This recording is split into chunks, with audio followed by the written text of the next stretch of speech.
Good morning, dear friends.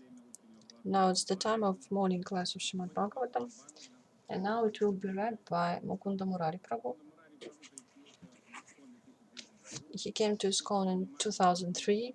Now he has so many services.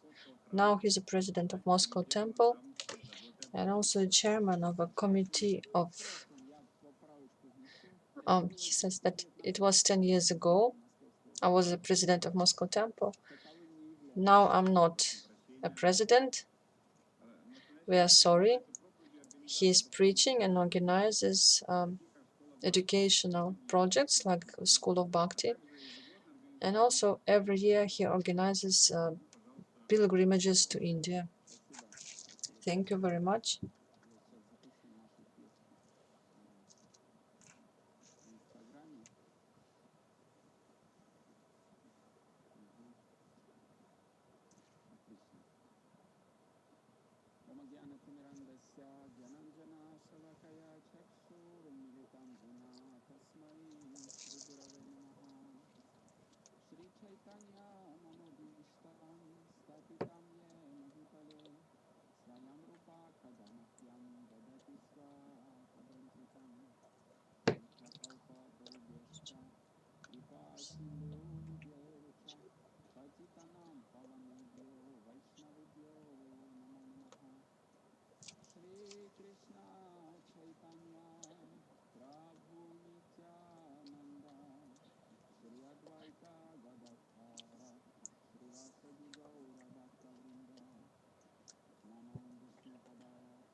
Hare Krishna, dear friends. I'm glad to congratulate you on this morning translation, this morning stream, on the marathon of Srimad-Bhagavatam, and on this channel of Five Truths, and also on our channel of Bhakti School, which is now streaming in Instagram. Good morning to everyone who is listening to us now, and also congratulating everyone who will listen to us later. I know that in this streaming they are transmitted in different parts of the world. I'm thankful to organizers of this marathon, of this channel, of this orbit of Five Truths for invitation to take part here. And I was asked to speak about several topics today. The first is sixth canto of Srimad-Bhagavatam, because this marathon is dedicated to Srimad-Bhagavatam. I have to say about it. And also today is a special day, very special day for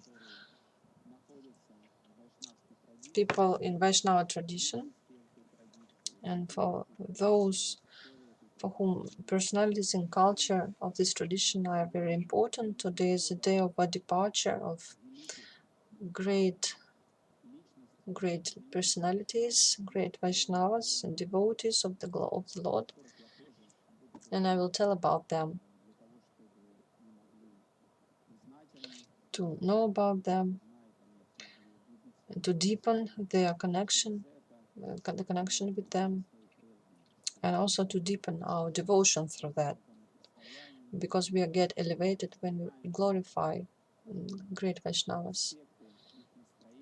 And some aspects of their mood and their activities and their deeds,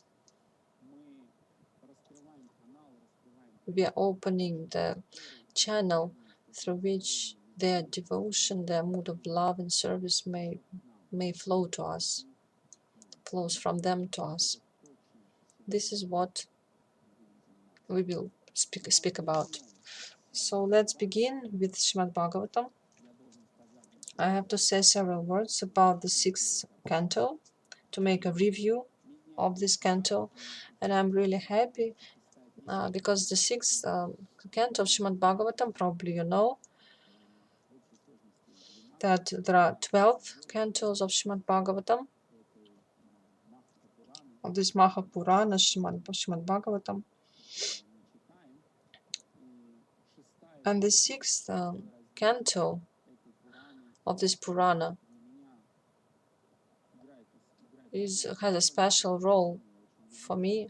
I like very much this sixth canto, and we find here two key topics or key stories which establish the most important truths for spiritual life for any person, especially in this epoch.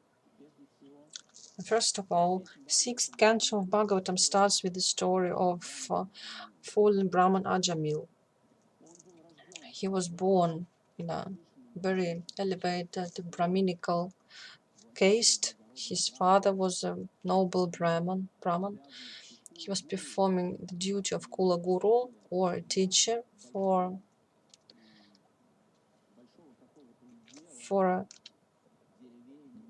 several villages, towns, where he was worshipped as a spiritual authority. And Ajamila was his son, and from his childhood he was taught to be a Brahman, to make sacrifices for the good of all people on this land. Also, Brahman had to learn spiritual scriptures, and also his duty was to enlighten his village or town where he lives. So Jamila was taught all this, but at a certain point he got under the influence of the bad association, and this is very important for us, especially for inhabitants of Kali Yuga, where all our environment is quite negative and bad for us. In any side we would see, we see something which is seductive for us, which can destroy our spiritual integrity or even material integrity. So Ajamila once, when he was walking through the forest and was carrying some paraphernalia for sacrifices,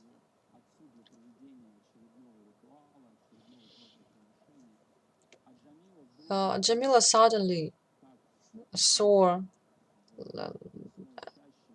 that in a forest he sees a woman's figure, woman's sari, and he was attracted by that, and he walked through the forest and saw that woman, a prostitute, was entertaining with some drunkard. So they were playing off, so they were making love, and Jamila was watching all this. And at that moment, this picture,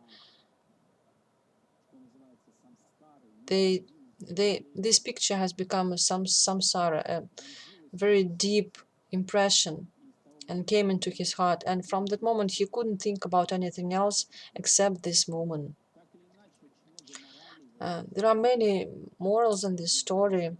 Any story which we will speak about today, it needs long hours for discussion. But the problem of Ajamila was that, I will briefly tell about this story. His problem was that he left his impressions with him, and finally it destroyed his life. He couldn't resist the lust. He couldn't resist temptation to be in association with this prostitute, and he, like a drunkard, he also attracted this woman into the forest, and finally he married her. Finally he left his duties of Brahmana, and he transformed into a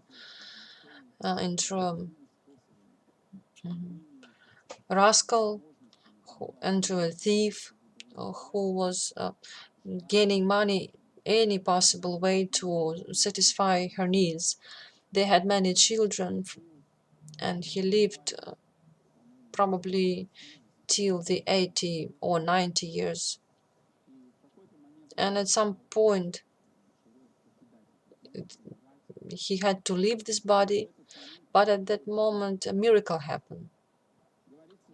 It is said that the last son of Ajamila was a little boy named Narayana.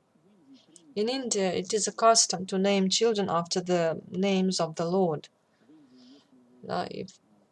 If you meet some name which is not connected directly with some divine avatar or expansion of the Lord, in India it's a very rare case. Maybe there are some Muslim names.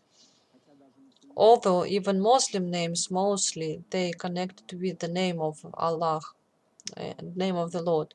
This is the tradition in the East. Anyway, in India, almost all children, boys and girls, are named after the Lord, after some divine energy. And Ajamila called his last son, Narayana. And during these last years of his life, he was attracted to this boy. He loved him very much. He was watching him with love.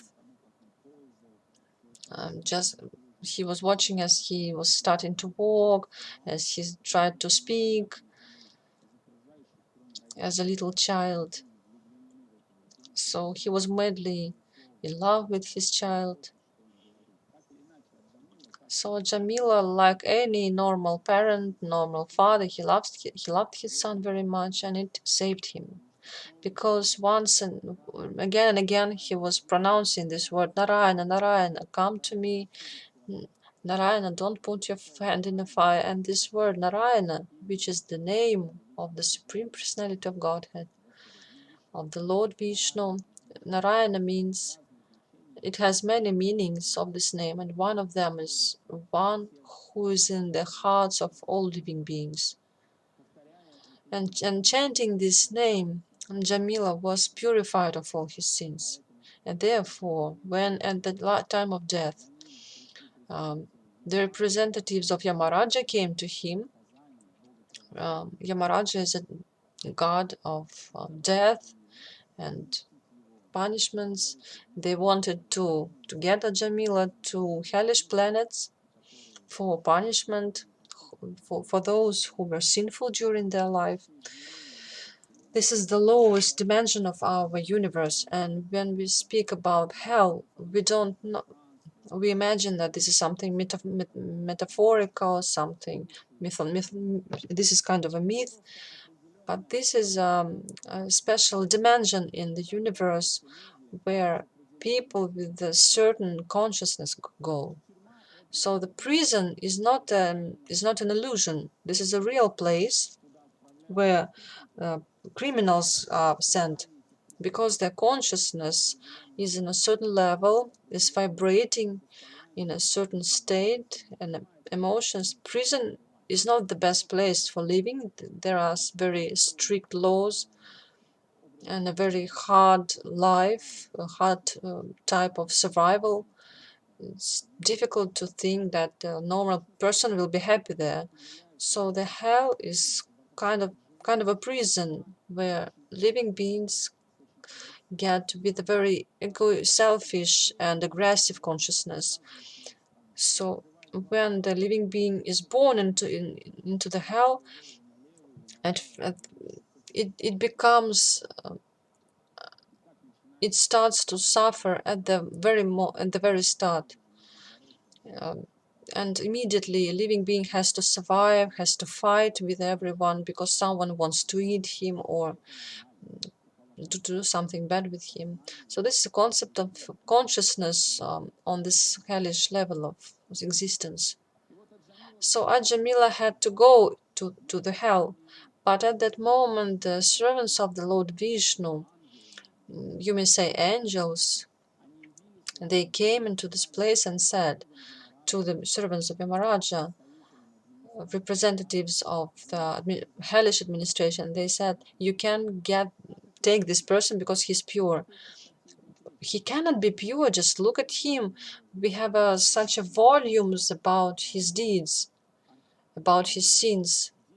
There are so many archives of his sinful deeds. How can you speak about purity? Everything is written here. And these angels, Vishnudutas, they said, yes, he was sinful, but when he chanted Narayana, he was completely purified from the sins. It is said in the scriptures,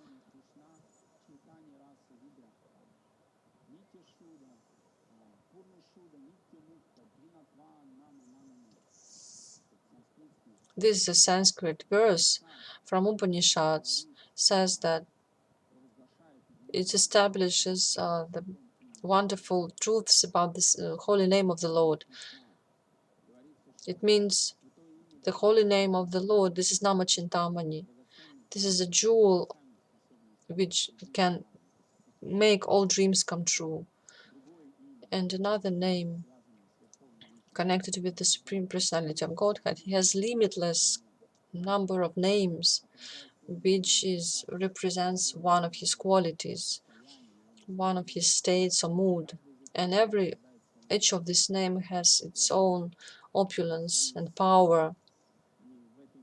In this tradition of ancient in India, in different directions, philosophical directions, Vaishnavism, Tantra, everywhere in all traditions, Nama, or the name of the Lord, the name of the absolute truth, which is the key concept, which is the object of worshipping in some tradition, this name is in the center of practice. Therefore, in India, it is very so widely spread the culture of mantras. Mantra is a formula which was pronounced by great rishis. It is said in the Vedas that Rishi is the one to whom the mantra was revealed. In our times, scientists, they also reveal some formulas and make experiments, and they discover some scientific mantras. But ancient Indian sages, they weren't engaged in material science. They were engaged in spiritual science. They were making tapasya, meditation, austerities to reveal the formula for liberation of all people, the formula which will have people to be liberated from the matter. And in the heart of these formulas, there is Nama, the holy name of the Lord. Why? Because this is the main living force, the main living element, and the main purifying element. And this Nama is like a Chintaman, is like a jewel, which makes all dreams come true. It is a form, it's a symbol of Chaitanya Rasa, the taste of the pure spiritual consciousness. Nama awakens this taste in the heart of living being. When the living being, a person, even an animal, contacts with the vibration of this mantra, with the pure vibration of this Nama, of the holy name of the Lord. Nama is absolutely pure. It is eternally free. It is independent from matter. And the main thing, the last line,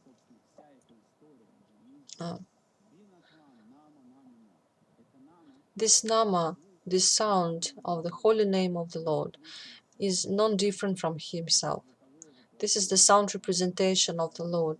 Therefore, when we speak Krishna, Rama, Narayana, at this moment, the Lord exists in this sound vibration. This is the root and the heart of this tradition, of this culture of mantra yoga. The belief that chanting mantra, I'm contacting immediately with the Lord.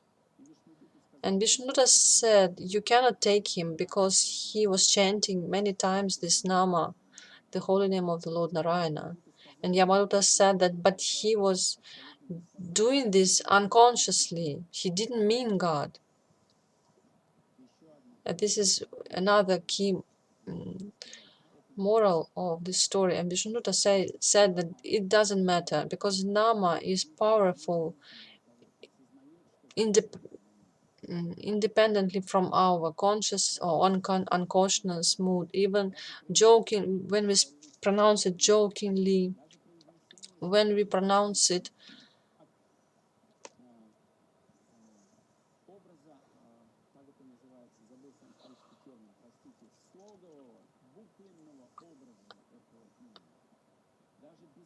even we chant it unconsciously with any intention, with any mood, meaning anything, it purifies our heart. This is the power of the holy name. And actually, for this reason, many prophets, many sages of this epoch of Kali Yuga that we live in, they established that Nama is the only way. Because at our times, people are not able to do some conscious spiritual practice, some yoga, dharma, some pious deeds. Practically no one can do it because our will is almost no now in this age. The ability of the intelligence in Kali Yuga is almost none. The life is very short. There are no chances to follow the path of ancient rishis or even ordinary people of previous ages. Their life was much longer. Their intelligence was much stronger and deeper, and so on. And therefore, but in our epoch, it's impossible to follow these different spiritual paths. Our consciousness is unable to follow some other ways except chanting of Nama, except of the chanting. And it is said that this is the special privilege of this age because on the one hand, this Kali Yuga is full of drawbacks, but there is one advantage. Krishna Nama. They can give very quickly and easily all perfections, which in previous ages were obtained after a long time. So this is the essence of the story of Ajamila. And another story which is here on the 6th canto of Srimad-Bhagavatam. This is a story of demon, so-called demon, Vritrasura. Why so-called? You will understand why. I must confess, this is one of my favorite stories in Srimad-Bhagavatam, and this is very it's very up to date for us. Vritrasura, in his previous life, he was a king named Chitraketu. And Chitraketu, at some point, he refused his kingdom and his position, and he dedicated himself to spiritual life. He renounced everything. Why? Because he realized the nature of this world. He saw the face of this world, and usually this is darshan. This understanding of the nature of this world we get in the moment of sufferings, at the moment of when we lose something, at the moments of despair. Recently, I was giving a seminar on the topic of when difficulties they become steps, when sufferings and which we face, they are nothing like the attempt of the Lord of our fate, and the fate is the language which the Lord speaks with us. So sufferings are the attempt of the Lord to elevate us through showing us the real nature of the world, the real nature of the circumstances, the real nature of relationships. And Chitraketu Maharaj, he saw it. He had the only son which he was waiting for so many times, for so long. He loved him so much, but because his other wives, they were rivals of the wife who gave birth to the son. Other wives, they decided to poison him, and at that moment, Chitraketu, he felt unlimited disappointment and grief. Like in all Puranic stories, rishis came, sages came, Angira, Narada, and they gave him instructions. He explained him why it happened. Um, they they gave him a psychotherapeutic session, and at that moment he understood why it happened and why he has this life and this in his hands, and he dedicated himself to spiritual life. But as it often happens at the moment when we step on the spiritual path, we have certain difficulties and risks connected with. When we were simple people, ordinary people, our deeds, our behavior and words didn't mean much. They didn't have much weight. It may be compared with when a child grows, when a person is small, everything he said and everything he does, it doesn't mean really, just comparing to deeds and behavior of an adult. He has less responsibility, but and when the person becomes mature, everything he says and does becomes very important. A person must be very attentive because his responsibility grows, increases. He may be punished. And Chitraketu Maharaj, at some point, he allowed himself some kind of joke when the Lord Shiva, the master of this material world, he gave instructions to sages about spiritual science, and he was speaking about renunciation. His divine spouse, his divine wife Durga Devi or Parvati Devi, he was sitting on his lap, and Maharaj Chitraketu, he laughed. He was entertained by the irony of this situation, that at the moment when Shiva is speaking about renunciation and celibate, and he had his wife on his lap. Maybe he was massaging him or something like that. He was interacting with her in some way. And at that moment, when he laughed in the audience, Parvati Devi, she got really offended, and she condemned Chitraketu. She said that you are a fool. You think that my husband is under the influence of modes of material nature. You think that my husband feels lust to me at this moment. You are wrong. He's on a transcendental level. And anyway, there are so many conclusions from each of these stories, each episode, but Chitraketu, he was condemned, he was punished, and in the end, this condemnation became his blessing. This is the biggest secrets of spiritual life, when saint persons, they give us some punishment, or blaming us, or cursing us. Really, from the spiritual point of view, from the point of view of internal meaning, this is the greatest blessing, because through that the living being will be purified. He will learn some lessons, and finally living being comes to liberation. In the next life, Maharaj Chitraketu became a demoniac body, a gigantic monster whose name was Vritra or Vritrasura. And in the 6th canto, we see that he started to fight with demigods. So the nature of his body, the nature of his existence, of his embodiment, the meaning of his birth was to trouble demigods. But his heart, he had a deepest devotion to the Lord in his heart.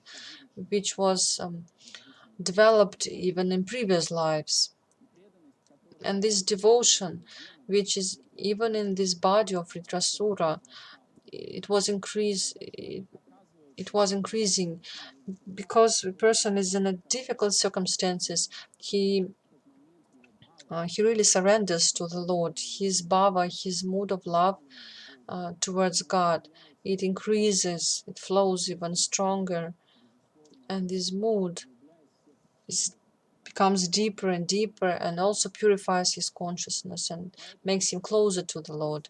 Therefore, this story teaches us that we should never judge people seeing some external body, even their behavior, because sometimes people behave from external point of view some strange, but we shouldn't be judges for them.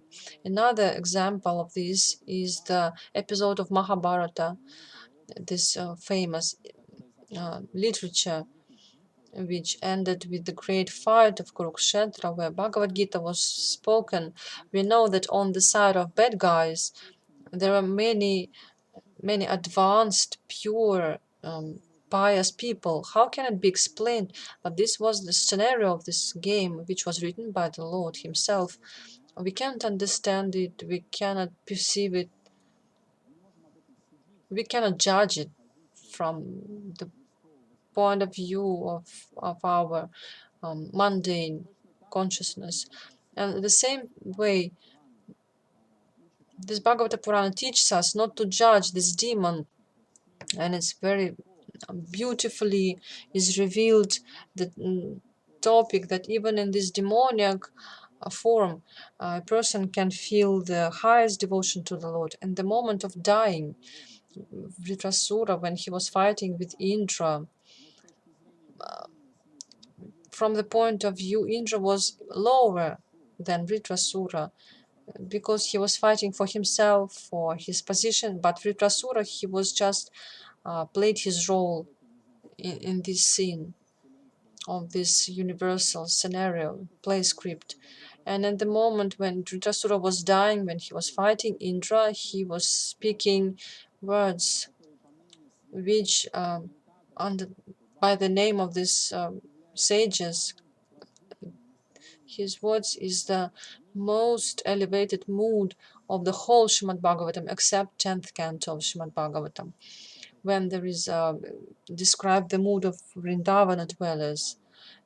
The 10th canto is the essence of Srimad-Bhagavatam, the highest mood of devotion to the Lord.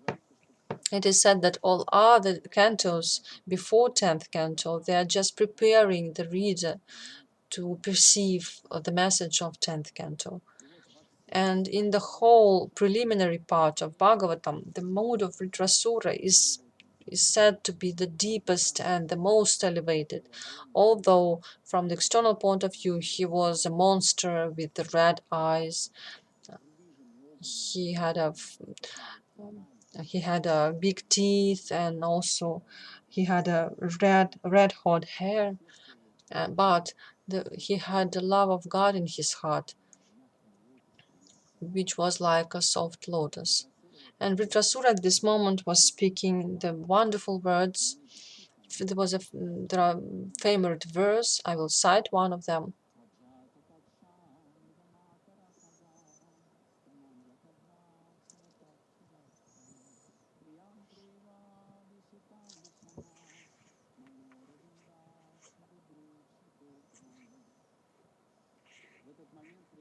At that moment, Vritrasura was just praying. He said, "Oh my Lord, let my mind, the lotus of my mind, to grow to you as naturally as small birds. They look at the mother who is bringing them their food. Just imagine these small birds which cannot fly. The only thing they can do is just open their beaks and to wait when their mother will put something in there. So they are just leaning to their mother. And Vritrasura says that just like these small birds who are leaning to their mother, which is bringing them their food, I want to lean to you. And the next lines, he says, he thinks the state of these little birds is not the closest to the image I want to describe, because these birds, they're just sitting in the nest and open their beaks. But I want like a calf, what's like a calf who is tied to a stick. He wants to run to the mother to drink milk, like a hungry calf who wants to drink milk from his mother. And in the last line, in the third analogy, he says that no, I want different. I want to go to you just like a girl comes to his lover when she's waiting for him, but he doesn't come, and he's thinking about different things. He has different emotion. He thinks, where is he? Maybe something happened with him. I want to love you, my God, with this selfless love, without understanding of your opulence. I just love you just like a beloved. This is a very sacred mood and very deep mood of devotion, and this is expressed in one verse of this demon, as a so-called demon, Vritrasura. So here are the wonderful stories of the sixth canto of Srimad-Bhagavatam, which I sincerely advise you to read and to understand, to see the details of these stories. You will find a huge number of very interesting facts and astonishing philosophical truths, which can really help us to change our life. And now, as for the personality which I wanted to tell today, we are celebrating representative of Vaishnava tradition, the followers of culture of Krishna consciousness. We are celebrating the day of departure, two great personalities, Gadadhara Pandit and Goswami, the great sage who was living in the epoch 500 years ago, an associate of Sri Chaitanya Mahaprabhu, a great prophet who brought the Yuga Dharma religion of this epoch, and also the departure day of Bhaktivinoda Thakur, a great saint who lived quite recently in the 19th century. In fact, between the 19th and 20th century, today, in the 1914, Bhaktivinoda Thakur, he has left this world. I will tell several words about these wonderful personalities. Probably you all know that this Five Truths Academy has a basement. The meaning of this name, of this title, is a philosophy of Panchatattva. Panchatattva means five truths, which is according to Vaishnava tradition, which is following the steps of Sri Chaitanya Mahaprabhu and six Goswamis of Vrindavana. It represents the most the fullest description of God and absolute truth. So the absolute truth is combination of five categories. So this is the Panchatattva. What are these categories? These are most of all the Lord Himself, Krishna, who is the supreme, and He is the source of everything. Everything emanates from Him. He is the perfect source from which all other categories emanate. And the meaning of His existence is He exists for Himself. This is His nature. He is absolutely independent, and He is for Himself. He is the supreme enjoyer. This is His position. And this is the first tattva. The second tattva or second truth is also God. This is his first expansion. This is himself, but he emanates from himself to serve, to be the basement for all existence. So Krishna is the source from which everything comes. He reveals himself as an expansion of the Lord Balarama, Baladeva, and the Lord Baladeva, he is already the source of all that exists. Why? So that all that exists satisfy the Krishna and serve Krishna. And there are two terms. Bhagavan means Lord.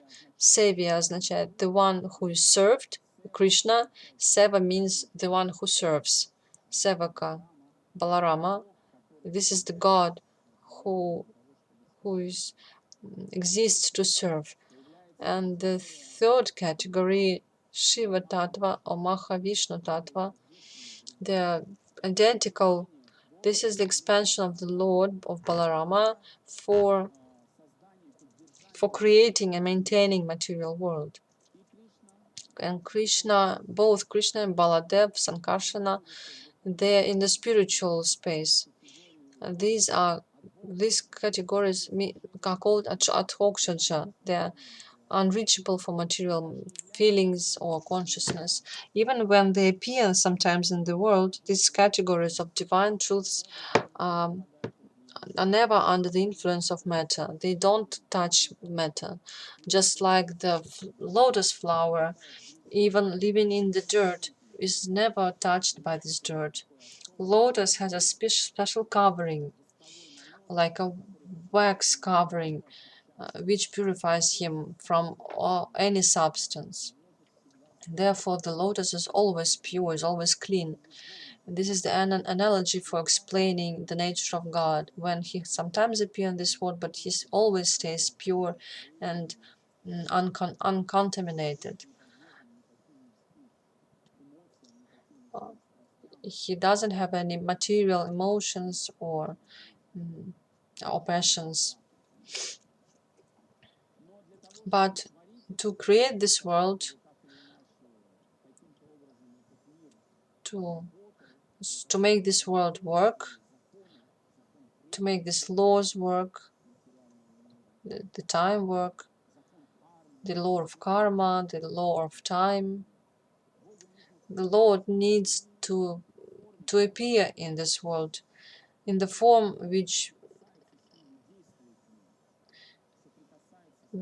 contact these modes of nature with these three modes, three main qualities on which material consciousness grows. And it is said that for this purpose the Lord becomes Shiva. Shiva Tattva, it also is in these five truths. This is the Advaita Prabhu. I didn't say that Krishna is like Chaitanya Mahaprabhu, Baladev, this is Nityananda Prabhu, and Advaita Prabhu, Advaita Acharya, the third category from these five truths. He is Mahavishnu Tattva or Shiva Tattva in one expansion. And the next category is Jiva or soul or devotee, another category of the life, Jiva Tattva. Any form has Jiva, has a soul, even stones, which we think are dead, but they also has a spirit inside. And every one of us, dear listeners, we also Jivas, eternal.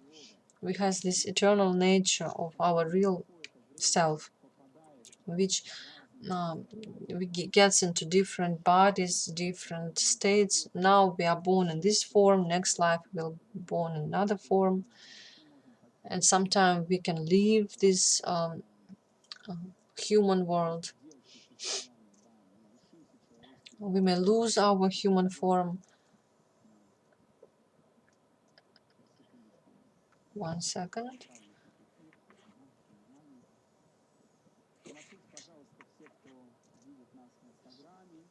Please wave us, everyone who sees on Instagram, and everything's okay. Just let us know. Everything is okay. So, all living beings, every one of us, are jivas, and we all come from the Lord. It is said in Upanishads that at some time the Lord, the one, he becomes many. And why he's doing so? He does this to make his impressions diverse and variegated. Don't think that the Lord is not self-satisfied or self-sufficient. Sometimes we think that the Lord needs relationship. It means that he lacks something. Why do we think so? Because we are thinking from our point of view. Because when we come to relationship, because we lack something, we need something to compensate something. We try to fill the gaps in us with this relationship. A relationship with the opposite sex, most of all, relationship with friends. Through this relationship, we try to fill the gaps. But the Lord doesn't need the relationship to fill the gaps. The Lord is perfectly full in himself, but this completeness is so abundant. This completeness is vibrating so strongly that the Lord, he wants relationship to give this completeness to others, to share this his happiness with others. And in these moments, he becomes many to share this mood of love and to share this mood of completeness, so that all so that he would exchange this love with other living beings. Bhakti is an exchange, loving exchange.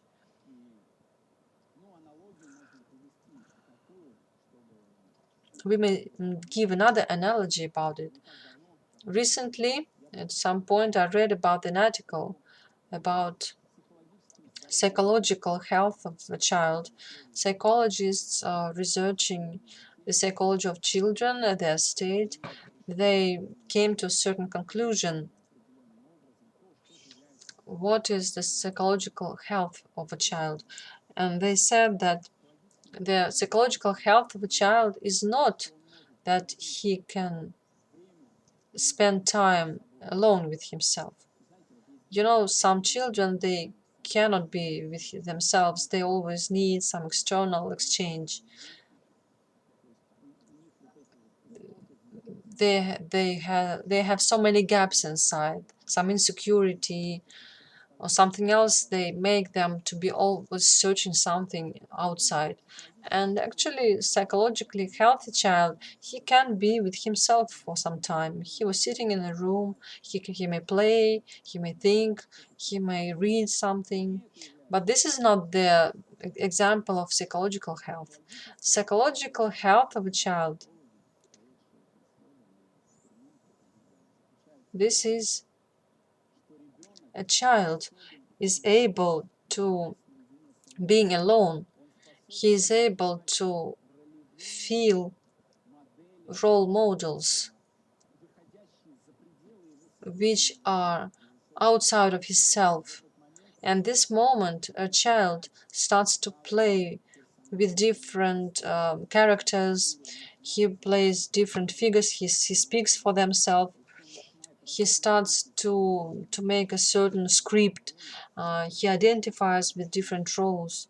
So he becomes a creator at this moment. I remember myself in the childhood. I was playing like that. I was creating towns in my room. I was putting many soldiers and some toys, and I had dramas, complicated stories. I was creating some play scripts, playwrights. When I was bored, I took a gun and I was destroying all my empire. So was I like a creator, maintainer, and a destroyer of this universe. So to understand this, I can give this analogy so that we could understand the nature and the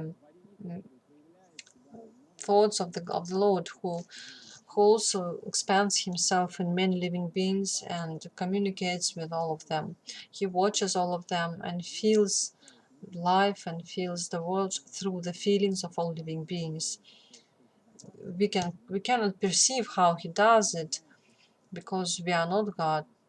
We are his small particles, small parts of this limitless completeness. But the Lord feels his life and his world through every one of us. He is in the heart of all living beings. This is the fourth category, the category of limitless jivas or souls of Panchatattva. And finally, another category is Shakti Tattva. This is the truth,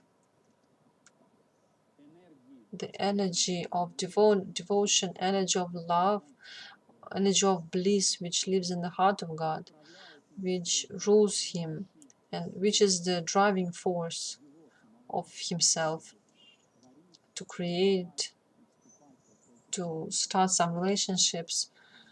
This energy of God, this Shakti, has a certain embodiment in the divine world.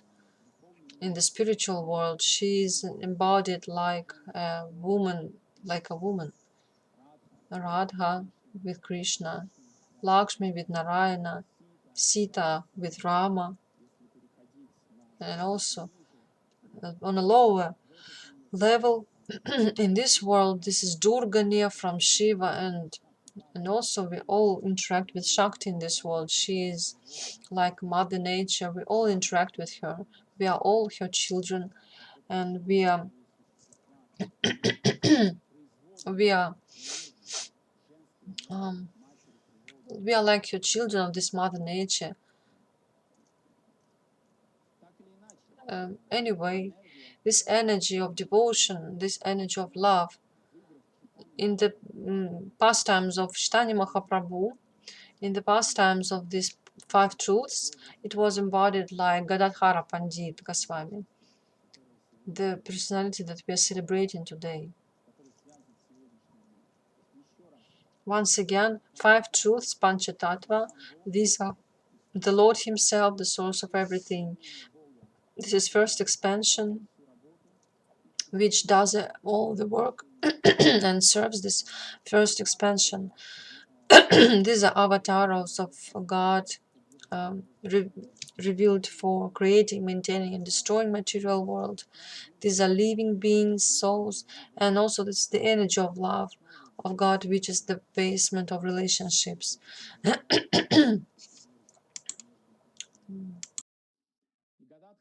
So Gadadhara Pandit Goswami, he was the main associate of Chaitanya Mahaprabhu. I cannot speak in detail now about his stories, about his service that he did for his source to the Lord Chaitanya. Gadadhara and Chaitanya, Gadai Gauranga, these are Radha Krishna in the spiritual world. This is this expansion in Kali Yuga. They come to teach living beings the most elevated spiritual philosophy and to the chanting of the holy names of the Lord. This Nama Sankirtana, this joint chanting. Gadhara Pandit Goswami, he did some miraculous deeds. He left this world in this very day, and on this very day, another saintly person named Bhaktivinoda Thakur also left this world, who is said to be his also representation of Gadadhara Pandit. It's not a coincidence that they left this world in one day after making their activities. On this day, Amavasya of the new moon, today is a day of a new moon, when the moon is absent or empty.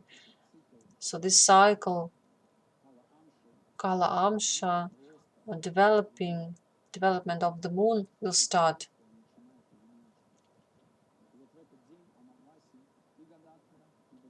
And Gadhara and Bhaktivinoda on this day of Amavasya, they left this world. And this famous pranama mantra, the prayer to Bhaktivinoda Thakur, we say,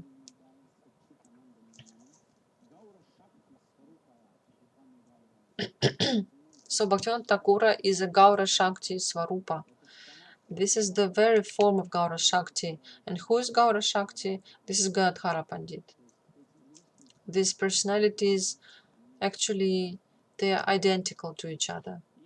And I will speak several words about Bhaktivinoda Thakura because we don't have much time. And also we have to leave some time for questions, which I hope we have.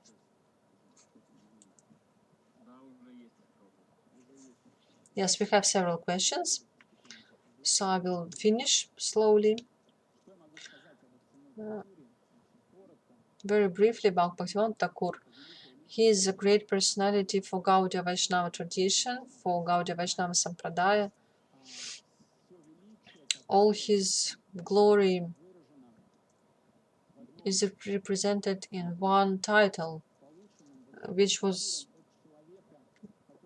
God after the person who didn't belong to the world of Orthodox devotional. He was just a well-wisher of Vaishnava tradition. He wasn't a strict follower of this tradition, but he was also a great personality who was appreciated Bhaktivinoda Thakur and gave him a title, which Bhaktivinoda Thakur is carrying for many years, the seventh Goswami. Everyone is following Gaudiya Vaishnava tradition. They know who are six Goswami of Vrindavana. They are like apostles of Sri Chaitanya Mahaprabhu, his six main disciples, which he gave mission to distribute Krishna consciousness. And he has 4 basic instructions of this mission, which he gave to Goswamis. He told them to write books about the philosophy of bhakti. He told them to reveal the lost sacred places in Vrindavan, the most important sacred places for all Vaishnavas, to reveal the saintly places which were forgotten. This is the second instruction, and the third instruction is to establish deity worship in Vrindavan. And the fourth instruction, to establish and to show the principles of behavior for all Vaishnavas, for all followers of Chaitanya Mahaprabhu. Once again, they had 4 tasks, 4 missions, which comprised the mission of 6 Goswami to write books, to reveal forgotten sacred places, to become examples and to show how to live for those practicing Vaishnavism,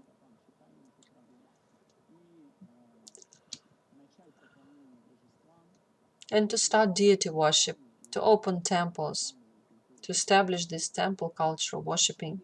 And these 4 tasks of Goswami Vrindavana, these 4 tasks they fulfilled in a brilliant way in Vrindavan. And Bhaktivinoda Thakur, he became a personality who, after 300 of years after activities of Goswami, he repeated everything they did himself. He did it alone, actually.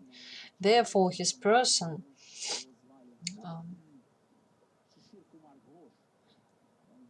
Shri Kumar Ghosh,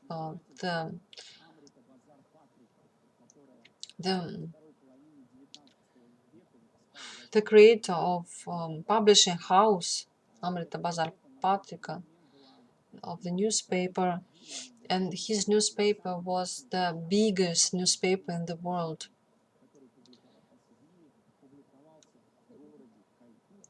It was published in Kolkata in his publishing house. Shishir Kumar Ghosh, he was a friend of Bhaktivinoda Thakur. And in one of the letters to him and in one of the articles in his newspaper, he wrote that I never saw deeds and activities and the character of six Goswamis of Vrindavana. I only read about them. But watching your behavior, watching your qualities and what you do, I conclude that you are the seventh Goswami. If imagining Goswamis, I can imagine them looking at you and not looking at what you do. So now, dear friends, this is a pause.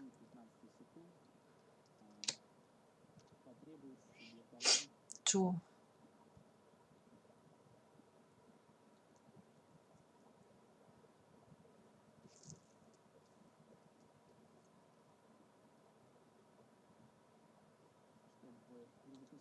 restart Instagram.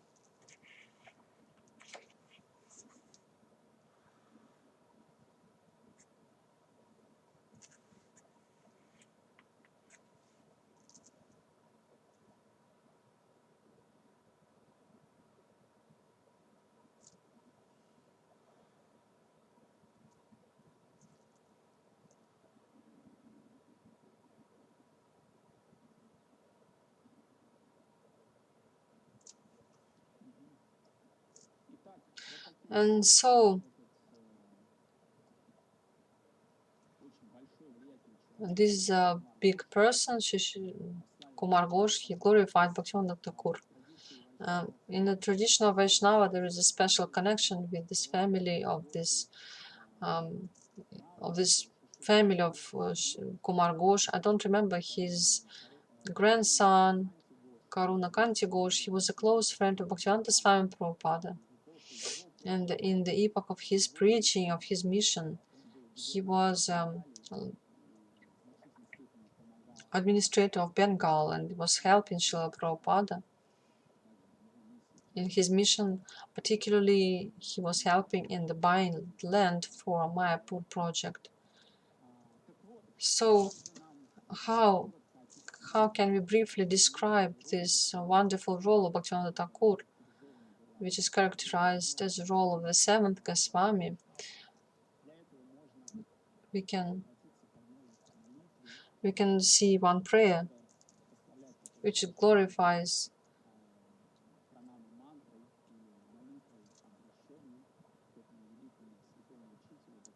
which is also pranama mantra of this great teacher, where is described his inputs into the mission of his fundamental inputs in the development of Gau Vaishnava Sampradaya and the world spiritual culture. In this prayer it is said,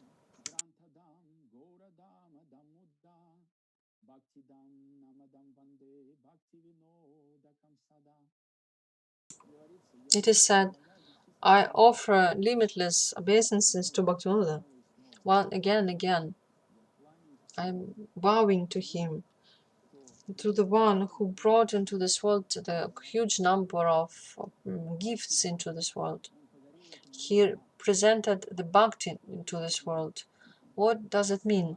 Bhakti existed before Bhaktivinoda Thakur.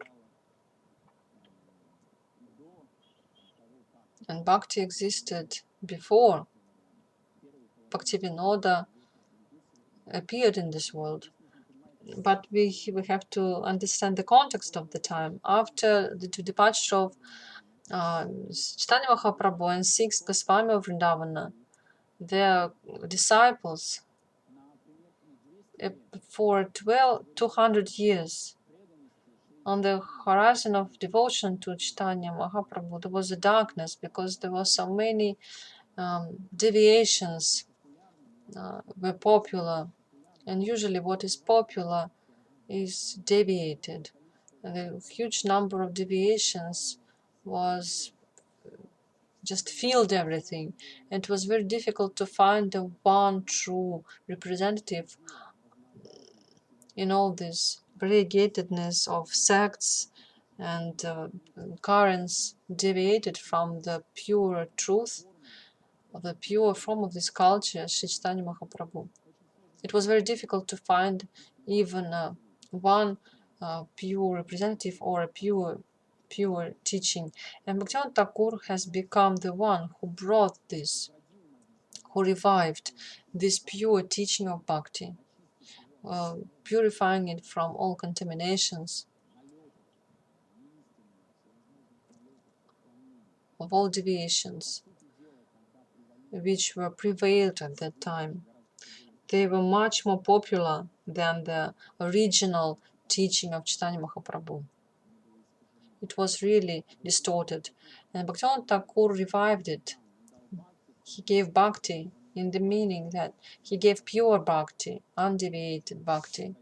He revived this tradition of Mahaprabhu after 300 years, 350 years. How did he do it? He gave books, just like Goswami Vrindavana, who gave bhakti and gave the books, a great number of books. Bhaktivinoda Thakur also wrote books. He is a person who did a gigantic work connected with literature.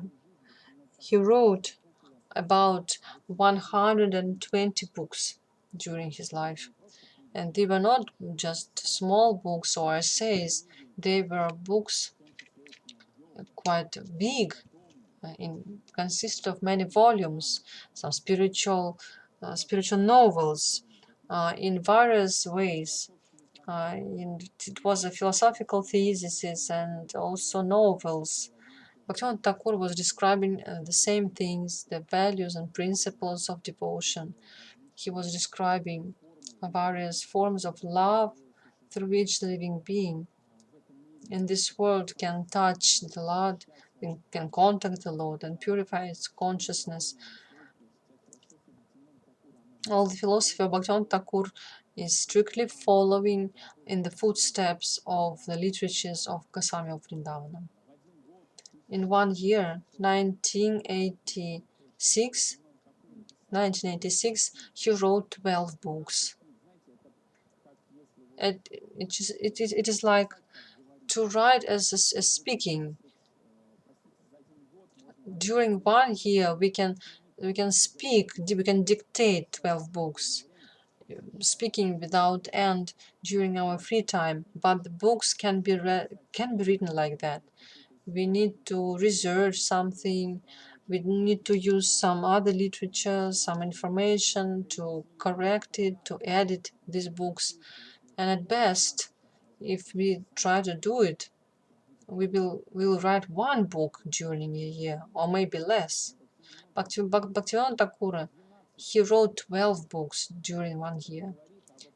It is said that about unprecedented qualities the Lord himself was writing through him. However, it influenced on his physical health. It is said that this intellectual strife, the vibration of intelligence was so intense that in the end of this year, he had strong headaches.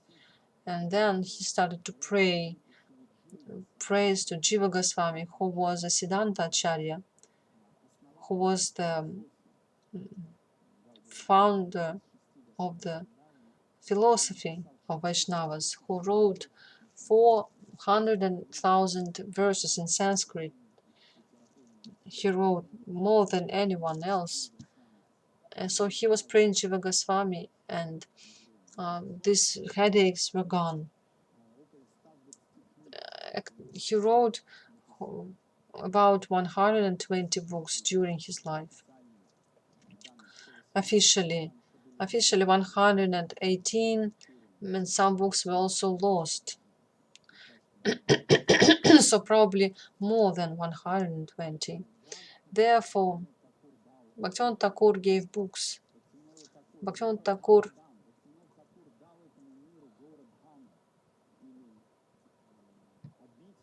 and also he gave the world this abode of Chaitanya Mahaprabhu, just like Goswami Vrindavan, they gave this world Vrindavan.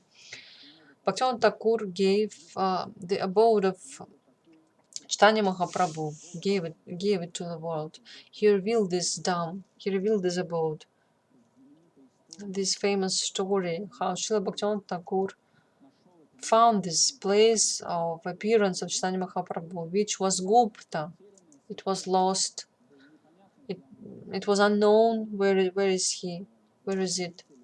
And various people in this abode in Navadvipa, where Chaitanya Mahaprabhu appeared 500 years ago, they were opening some small temple, and they were saying that Chaitanya Mahaprabhu was born here, but they did it just for earning money.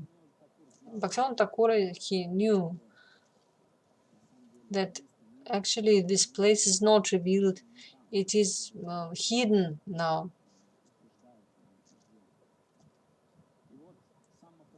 And Mahaprabhu, at some point, he appeared to Bhaktivinoda Thakur and asked him to reveal this place.